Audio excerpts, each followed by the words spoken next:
വേണുഗോപാൽ അനുകൂലിച്ചുകൊണ്ടാണ് പറഞ്ഞ പ്രസ്താവന. ഇപ്പോൾ വേണ്ടായിരുന്നു തോന്നുന്നു എനിക്ക് മുമ്പ്. അല്ല, അത് വീണ്ടും അത്തരം പ്രശ്നങ്ങളെ ഉയർത്തിക്കൊണ്ട് വരാൻ ഞാൻ ആഗ്രഹിക്കുന്നില്ല. ഞാൻ പിന്നെ KC വേണുഗോപാൽ അനുകൂലമായി പറയുക എന്നതിനെ നിങ്ങൾ വ്യാഖ്യാനിക്കേണ്ട. ഞങ്ങളുടെ പാർട്ടിയിലെ ഏറ്റവും ഉന്നതനായ ഒരു നേതാവിനെ അനാവശ്യമായ കാരണങ്ങളുടെ പേരിൽ ക്രൂരമായി ആക്രമിച്ചപ്പോൾ അത് തെറ്റാണെന്നൊരു സ്റ്റേറ്റ്മെൻറ്റാണ് നടത്തുന്നത്. അല്ലാതെ ഞാൻ ഏതെങ്കിലും ഒരു നേതാവിനെ അതാണ് ചെയ്തതെന്നോ ഒന്നും ഞാൻ പറയേണ്ടില്ല. ഇപ്പം നിങ്ങളിൽ ഒരാൾക്കെതിരെ ആണെങ്കിലും ഒരു അക്രമം നടന്നാൽ അത് ശരിയല്ല എന്ന് മാത്രമേ ഞാൻ പറഞ്ഞിട്ടുള്ളൂ. അത് തെറ്റാണ് എന്ന് ഞാൻ പറഞ്ഞിട്ടുള്ളൂ. ഇല്ല, പല പല ഘടകങ്ങളുണ്ട്. ഞങ്ങൾക്കറിയാമല്ലോ, സാമുദായിക പരിഗണനയൊക്കെ UDF എല്ലാ കാര്യത്തിലും പരിഗണന. അങ്ങനെ പാർട്ടിയാണ് ഞങ്ങളുടേത്. എല്ലാ യാഥാർത്ഥ്യങ്ങളും സാമൂഹിക യാഥാർത്ഥ്യങ്ങളും പഠിച്ചാണ് ചെയ്യുന്നത്.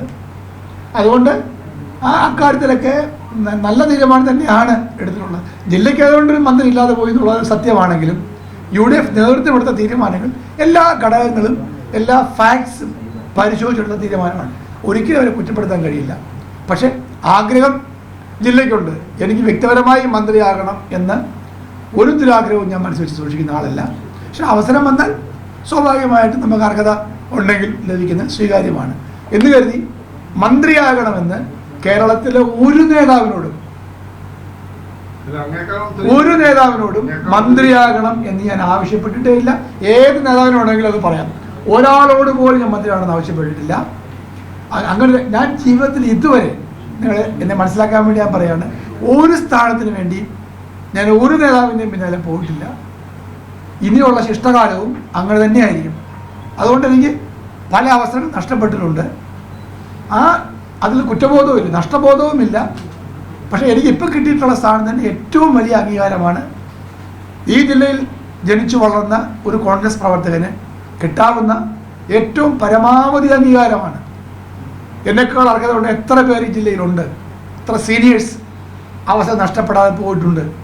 അപ്പോൾ എനിക്ക് കിട്ടിയത് വലിയ അംഗീകാരമാണ്, ദൈവാനുഗ്രഹമാണ്, പാർട്ടിയുടെ അംഗീകാരമാണ്. അതിൽ ഞാൻ അതീവ സന്തുഷ്ടനാണ്. മറ്റൊരു സ്ഥാനവും മനസ്സിൽ വെച്ച് സൂക്ഷിക്കുന്നില്ല. ഇത് ഒരു സാധാരണ കോൺഗ്രസ് പ്രവർത്തകന് കിട്ടാവുന്ന ഏറ്റവും വലിയ അംഗീകാരം എന്നുള്ളതിൽ ഞാൻ വളരെ സന്തുഷ്ടിയോടുകൂടിയാണ് ഇത് സ്വീകരിക്കുന്നത്. മന്ത്രിമാർ വന്നതിന് ശേഷം പറയുന്നത് VD സതീശൻ നയിക്കുന്ന KC പക്ഷത്തുള്ള മന്ത്രിമാരാണെന്നാണ് പറയുന്നത്. അങ്ങനെ അഭിപ്രായമുണ്ട്, അങ്ങനെ വിമർശനമുണ്ട്. അല്ല, നമ്മൾ ഒരു പ്രശ്നത്തെ വ്യക്തികൾ പല വിധത്തിലാണ് അതിനെ കാണുന്നത്, വ്യാഖ്യാനിക്കുന്നതും പല വിധത്തിലാണ്. പക്ഷെ ഇതിനെല്ലാം അപ്പുറം ഒരു ഫാക്റ്റ് ഉണ്ട്. ആ ഫാക്റ്റ് എന്താണ്? 63 MLA ജയിച്ചു. ആ 63 MLA നിന്ന് പല പല സാധ്യതകളും ഘടകങ്ങളും പരിശോധിച്ച് ഉൾക്കൊള്ളിക്കാവുന്ന മന്ത്രിമാരെ ഉൾക്കൊള്ളിച്ചു. അതിൽ ഇങ്ങനെയൊക്കെയുള്ള വ്യാഖ്യാനങ്ങൾ ഉണ്ടാകാം. ഞാൻ ആ ചർച്ചയിൽ പങ്കെടുത്തില്ല, എനിക്കറിയില്ല. നിങ്ങൾ എന്നോട് ചോദിക്കുന്ന പോലെ ഉത്തരവ് എനിക്ക് തരാനുള്ളൂ. ഞാൻ എന്തുകൊണ്ടായാലും നിങ്ങൾ ചോദിക്കുന്ന പോലെയാണ് അതിനെക്കുറിച്ച് എനിക്ക് പറയാനുള്ളത്. ശബരിമല യുവതി പ്രവേശനവുമായി ബന്ധപ്പെട്ടും അവിടുത്തെ ആചാരാനുഷ്ഠാനങ്ങളുമായിട്ട് ഇപ്പോൾ ഒരു 2-3 ആഴ്ചക്കാലമായിട്ട് സുപ്രീം കോടതി 9 വാദം നടക്കുകയാണ്. അപ്പോൾ ഇപ്പൊ പറഞ്ഞ അഫിഡവിറ്റ് എന്തെങ്കിലും തടസ്സങ്ങൾ എന്തെങ്കിലും ഉണ്ടോ? മന്ത്രിസഭയോഗം ഉടൻ തന്നെ തീരുമാനിച്ച് അഫിഡവിറ്റാണ് ആവശ്യമെങ്കിൽ അങ്ങനെ, അല്ല അവിടെ ഹാജരാകുന്ന അഭിഭാഷകരെ വിളിച്ചു വരുത്തി കർശനമായ നിർദ്ദേശം കൊടുക്കുകയാണെങ്കിൽ അങ്ങനെ. ഇനി ഗവൺമെന്റിന് അത്തരം കാര്യത്തിൽ കൊടുക്കാൻ പറ്റുമോ എനിക്ക് അറിയില്ല, അത് പരിശോധിക്കണം.